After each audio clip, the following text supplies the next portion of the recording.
original plan was to buy a farm in Portugal and live on the farm and kind of do bed and breakfast, have a much more down-to-earth lifestyle. And then with everything kind of went off script, and the shoe business came out of unexpected. I really didn't expect it. Happy accident. Yeah, happy accident, exactly.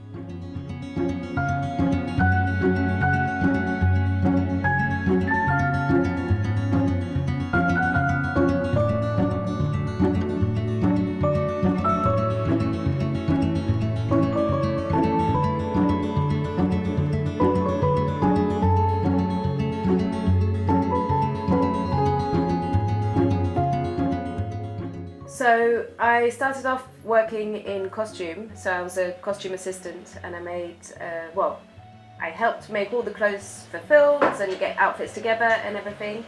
My husband is Portuguese, and he decided to move to Portugal to buy a restaurant which was just down the road.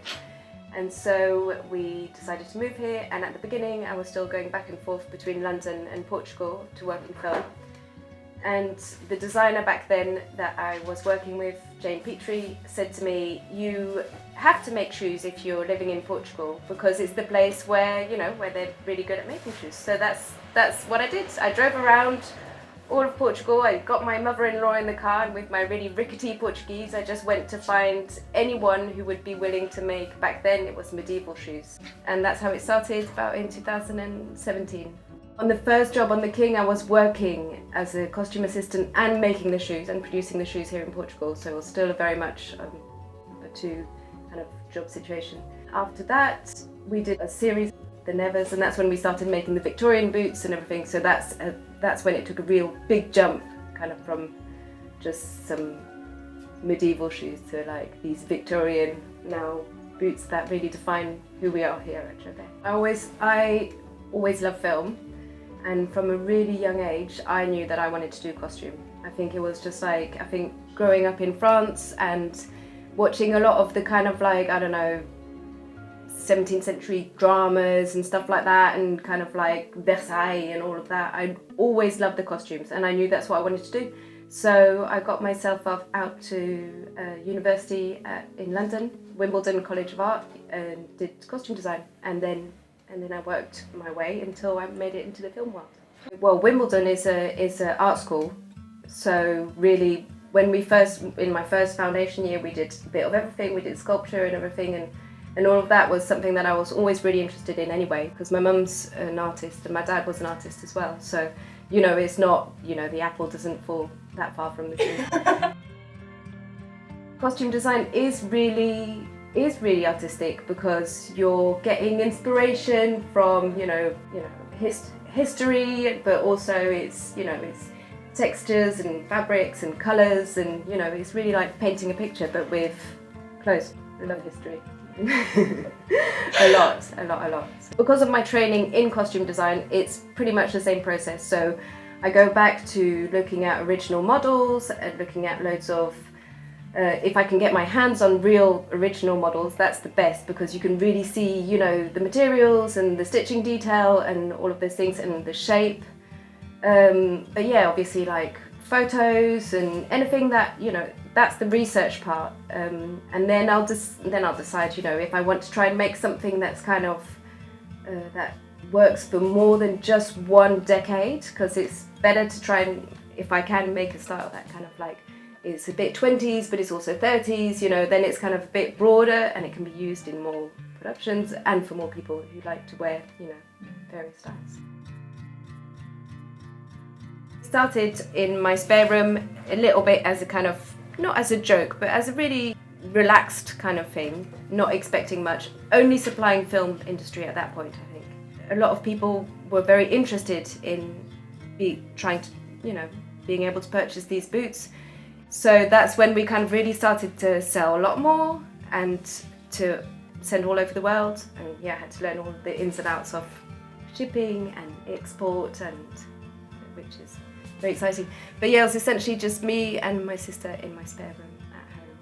And eventually there was boxes and boxes in the corridor, and my little son was, 1 at the time or something like that, and crawling or just walking, and I was just like, this is this is crazy. We need to get out of the house and need to find a little space that can, that we can feel that we're real and we kind of, it is actually a business that is worth kind of putting a bit more time into.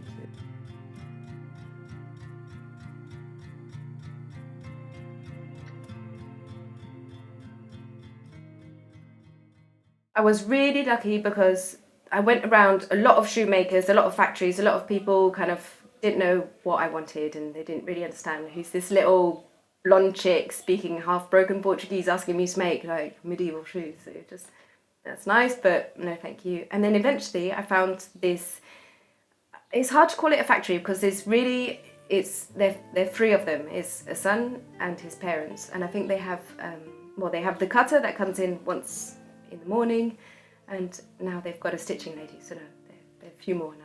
And he was up for the challenge, and he was pretty much the only one who was just, welcomed us with open arms. And his speciality is Goodyear welt.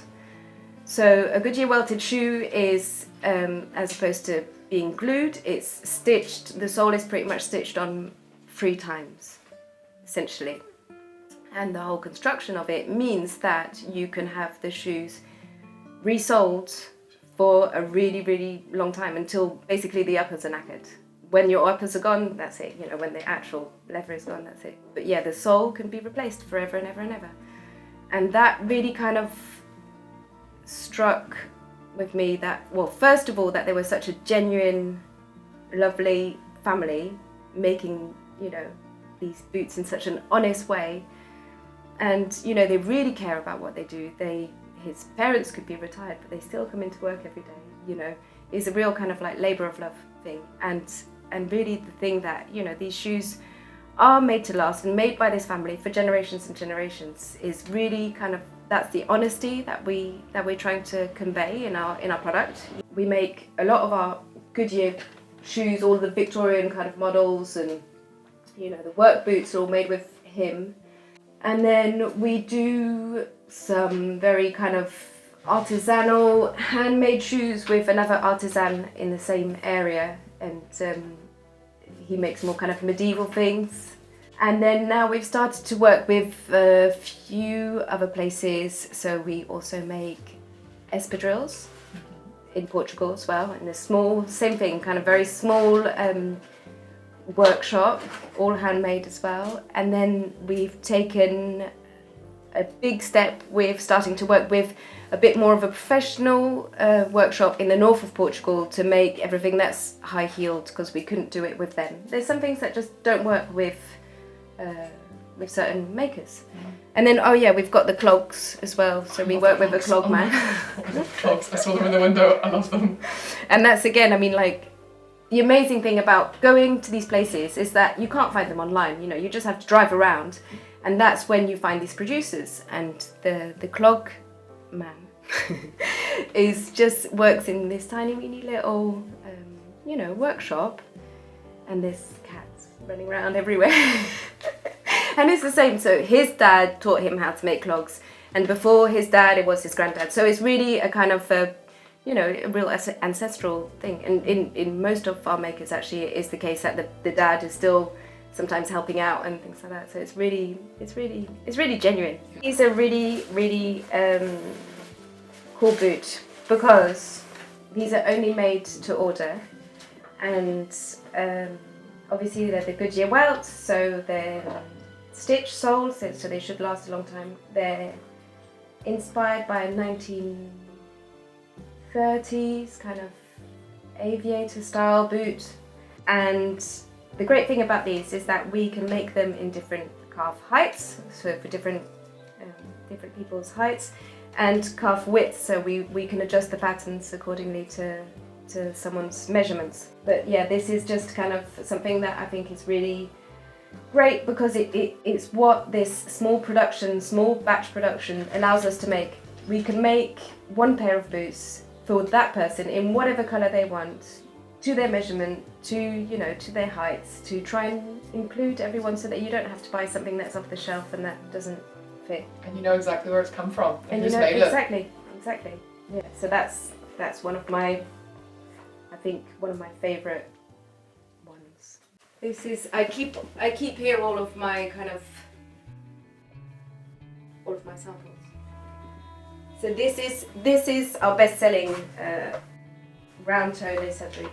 It's got a curved heel and it works for 1900s to again 1930s. It's what is maybe known as a granny's boot, or or a Victorian walking boot kind of thing. And this is the first ever one that we made. So yeah, it was very rough around the edges and the leather was a bit too soft, and it's all hand cut and a bit wobbly lines, and we didn't yet have eyelets at that point, and but it's really, it looks like it's from the 1900s.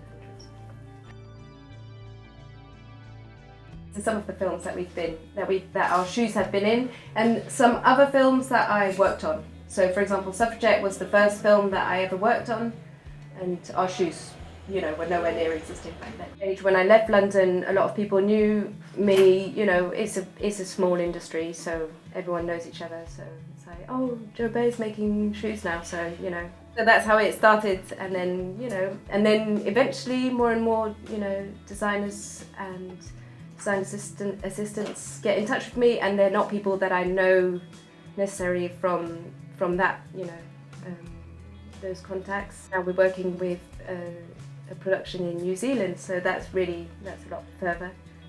Yeah. The shoes that we make for film are much less than what we produce for the final consumer. Now we make a lot more for customers who just want to buy these shoes.